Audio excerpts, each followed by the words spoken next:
$75 ming ga 2 etaj shotga mana shu imoratimizdan sotib olgan bo'larmidingiz? Fikrlarni kommentariyga yozib ketinglar. 100% bitirib под ключ holatga topshirib berishar ekan. Faqatgina mebel olib kirib yashasanglar bo'ldi. 2 etaj shoti, 4 xona plus hol hamda oshxonasiga ega bo'lyapti. O'zini hovlichasini ko'rib turibsiz. Old tarafdan, orqa tarafdan hovlichasi mavjud. Ketdik.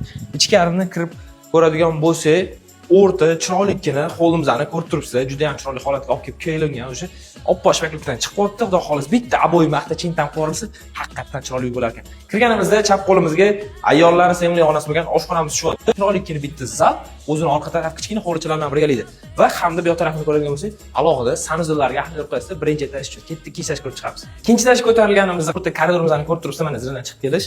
Ko'tarilishimizdan o'ng qo'limizga ikkinchi etaj uchun alohida sanuzillarni ko'rib turibsiz. Uyimiz sopli bo'ldi hamda batteriya stansiya orqali ishlanyapti. Sanuzil yon tarafini ko'radigan bo'lsangiz, chiroyli yotoqxonamiz.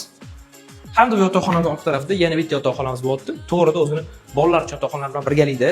Bu uyimiz hozirgi paytda Toshkent shahar Mirobod tumanida joylashgan. 3 ta yonma-yon qurilyapti.